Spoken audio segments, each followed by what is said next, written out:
kondisi kesehatan emosiku juga agak lumayan terganggu nih, karena energiku terforsir untuk memikirkan hal yang nggak bisa aku kendalikan. Gimana perasaan kita atau perasaan teman-teman ketika setiap hari mendengar cerita? Ada yang sedang berjuang di IGD, ada yang sedang berjuang mencari ICU di setiap rumah sakit semua kota, ada yang sedang berjuang mencari oksigen, dan ada yang harus berjuang untuk menghadapi duka dan juga luka atas sebuah kematian kerabat dan keluarga dekatnya. Rasanya miris walaupun itu tidak terjadi pada diri kita, tapi kita dengar, kita lihat, dan kita temukan setiap hari.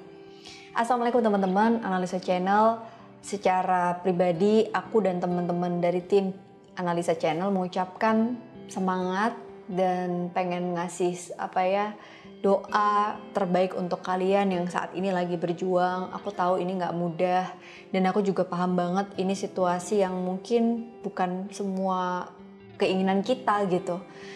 Dan semudah ngomong semangat itu tuh nggak akan cukup membuat kalian semangat, aku yakin. Tapi at least dengan kalian melihat episode kali ini, semoga teman-teman jadi punya satu perasaan yang sama bahwa luka dan duka itu kita rasakan semua meskipun kita hanya mendengarkannya. Kalaupun kita tidak mengalaminya, circle itu semakin dekat dengan kita.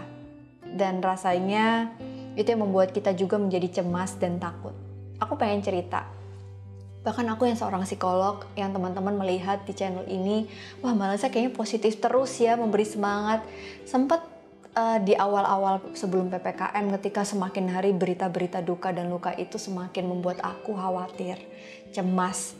Setiap hari buka WhatsApp group, Instastory, itu isinya adalah duka yang gak pernah aku duga sebelumnya. Sampai sebagai manusia biasa, aku tuh kayak menghindari untuk memberikan edukasi tentang kondisi itu. Karena aku sendiri gak siap gitu.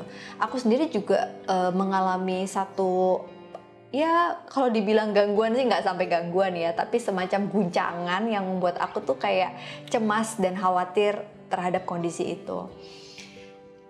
Circle itu makin dekat. Bahkan keluarga dan kerabat yang menceritakan tentang kondisinya. Dan kalau ditanya mereka butuh apa, mereka butuh segera pandemi ini usai. Hanya itu gitu. Mereka tidak butuh kata-kata, mereka tidak butuh motivasi, karena mereka butuh untuk segera bisa melaluinya. Nah, sampai akhirnya aku mencerna lagi. Kalau aku mengalami sebuah kondisi yang tidak aku sadari, ini lama-lama kondisi kesehatan emosiku juga agak lumayan terganggu nih, karena energiku terforsir untuk memikirkan hal yang gak bisa aku kendalikan. Dalam psikologi, ini disebut sebagai sebuah emotional wellness. Apa sih itu? Yaitu kondisi kesehatan secara keseluruhan yang meliputi kesehatan emosi kita. Orang yang sehat secara emosi, dia akan mampu menyadari apa yang dia rasakan.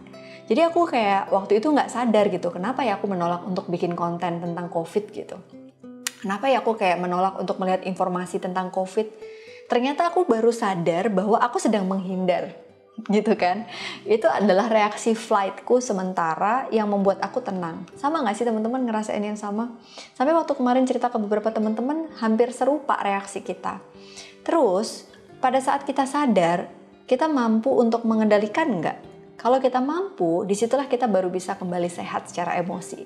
Nah, untungnya pada saat itu, ya karena belajar teorinya juga gitu ya teman-teman. Jadi waktu itu aku kayak berusaha untuk menerima bahwa ya psikolog juga manusia, kita sedang menghadapi situasi yang serupa, nggak mudah, dan aku mencoba untuk melakukan self-care. Self-care yang aku lakukan sih belakangan ini selain mindfulness practice, aku juga coba untuk olahraga lagi, aku coba untuk nonton movie maraton lagi, aku coba untuk having family time lagi barengan sama anak-anak. Lumayan tuh agak teralihkan gitu. Sampai akhirnya kayak dapat sebuah energi tersendiri dan mengingat lagi purpose-ku apa. Udah lumayan agak stabil. Emosinya sudah mulai agile lagi untuk menghadapi situasi yang tiap hari berseliweran berita tentang COVID yang kabar duka dan luka tadi. Nah, pada saat kita mengalami satu kondisi yang tidak baik, untuk bisa memiliki emotional wellness, itu perlu kita latih coping skills kita. Boleh nggak kita flat sejenak? Coping skill itu ada dua seperti yang kita tahu. Ada yang berbasis pada fokus terhadap solusi, ada yang berbasis terhadap emosi. Boleh nggak kita berbasis pada emosi kita? Ya boleh. karena si manusia itu adalah manusia yang punya amigdala yang sering aku ucapin itu dalam setiap episodeku, maka ya kita boleh fokus sama emosi kita. Tapi kalau itu satu-satunya sebagai coping untuk mengatasi ketidaksehatan secara emosi kita, maka kita nggak akan fokus pada problemnya gitu. Jadi ketika tadi aku menyadari bahwa aku sedang tidak baik-baik saja, agak escape sebentar, melakukan self-care sejenak, itu aku berusaha untuk emotional focus coping yang aku lakukan. Nah, kalau udah siap, yang tahu siap atau enggak itu diri kita sendiri. Nah, pada saat kita udah tahu siap, fokuslah kepada problem focus coping.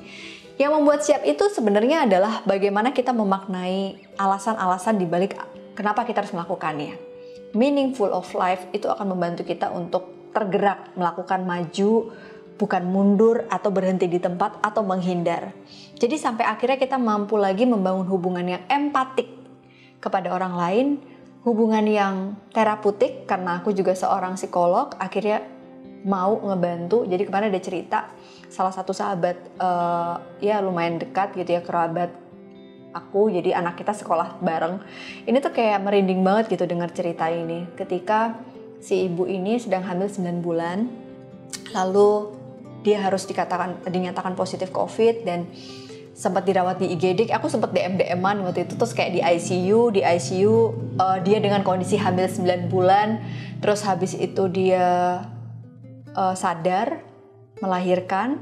Anaknya lahir, dia kritis lagi. Nah, saat dia kritis, dia kayak 1 minggu kalau nggak salah di dalam ruangan ICU, dan saat itu dia melihat semua yang terjadi gitu. Karena posisinya akhirnya alhamdulillah banget ya, tabarakallah, dia udah sadar sekarang teman-teman. Jadi kayak dikasih kesempatan hidup berkali-kali gitu rasanya sama Allah. Tapi dia cerita, yang membuat dia waktu itu cukup lama di kritis yang kedua adalah dia melihat apa yang terjadi di ICU dan dia mengalami kecemasan yang luar biasa. Dan itu yang memperburuk kondisi dia menurut dia. Nah, aku yakin mungkin hari ini sebagian dari kita menyadari bahwa itu yang nggak bisa kita kendalikan. Kalau kita tanya lagi kepada orang-orang yang ada di posisi itu, salah satunya temanku, apa yang membuatmu akhirnya bisa bangkit lagi di ruangan ICU? Dia ingat living with the purpose. Kayak living with the purpose ini dia lihat anaknya, lihat suaminya. Dia, aku kayak merinding banget mau cerita ini gitu. Dia kayak ngelihat karyawan dia karena dia punya buka kantor gitu ya. Terus dia melihat lagi kalau dia menyerah, apa yang akan terjadi dalam hidupnya. Akhirnya dia bisa punya kekuatan itu lagi gitu. Nah sekarang, buat kita semua yang masih diberi kesempatan untuk hidup di dunia ini, kalau kita masih dikasih kesehatan secara fisik, rawatlah kesehatan emosi kita dengan baik. Tidak perlu kita selalu melulu harus baik. Tidak melulu kita harus selalu menghadapi hal-hal baik. Tapi bagaimana reaksi baik itu kita pilih sebagai satu kendali kita untuk punya emotional wellness yang lebih baik lagi.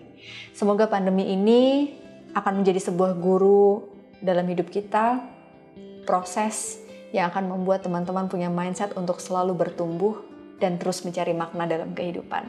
Thank you udah berproses bersama Analisa Channel sampai hari ini. Semoga pandemi segera berlalu, stay safe, and tetap jaga protokol kesehatan. Salam sayang buat keluarga kamu, siapapun yang sedang berjuang. Semangat ya, kita semua dalam situasi yang sama 100%. Assalamualaikum.